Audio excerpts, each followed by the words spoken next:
What I like is when everyone leaves me alone for a minute and I can actually make something new. Here is my last lot of inspiration stuff I can show you. Here is a piece where I have taken apart a few different types of jewellery and joined it together to make a unique asymmetrical piece.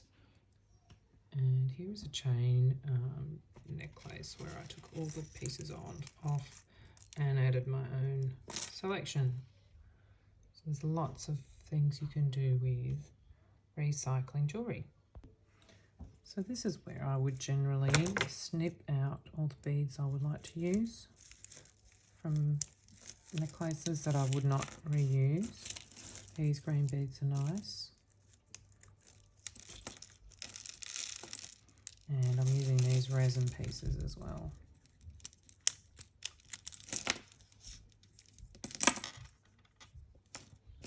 I'm going to mix them together with some of these amber pieces.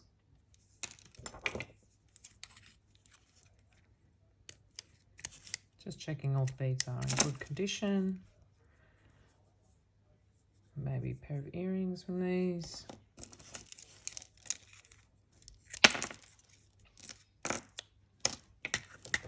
There's also some nice ones on chain already.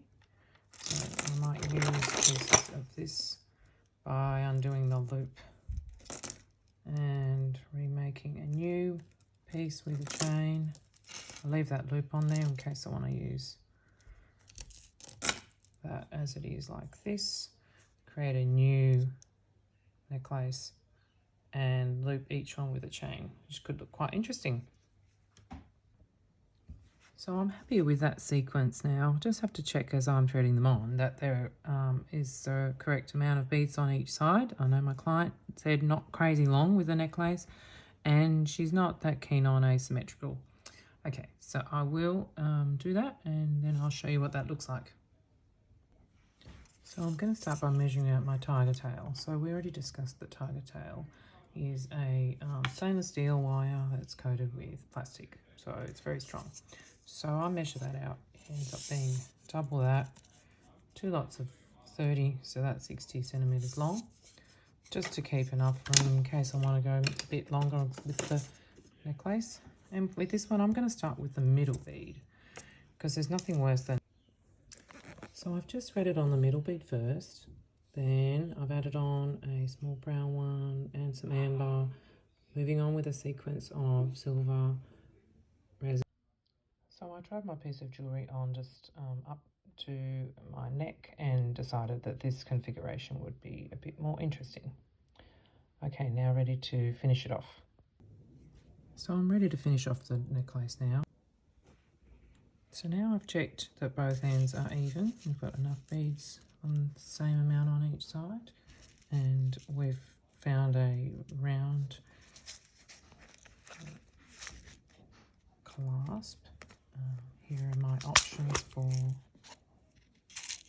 jump rings, just so you can match up the colour. So this will match with this parrot clasp that I have here, recycled from another piece of jewellery with the chain. It's all as dark as we can get. So if I added a gold one, then that would not really work.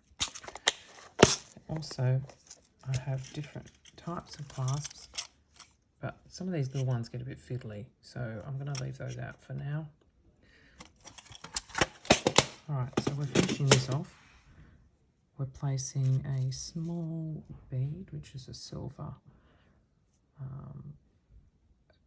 crimp that we're going to squash flat, placing that on first, and then a jump ring.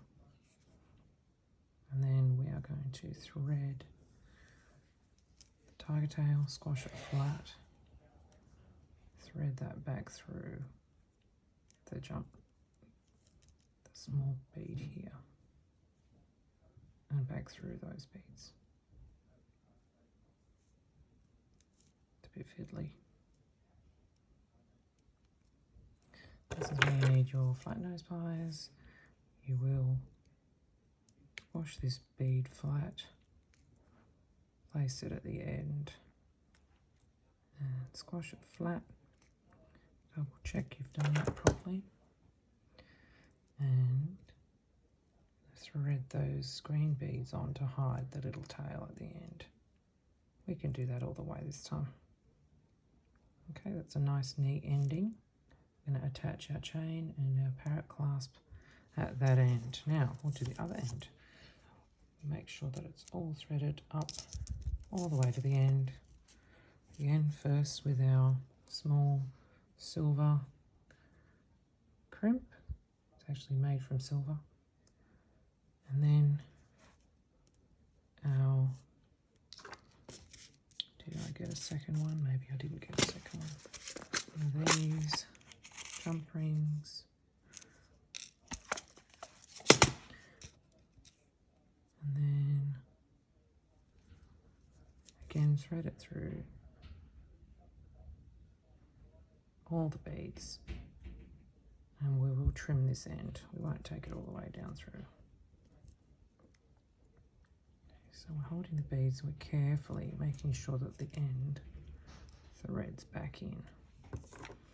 Flatten those pliers, just squashing that silver crimp flat, and we're going to trim off our excess just with a pair of sharp scissors. So now that end is tucked in. We've double checked our piece there.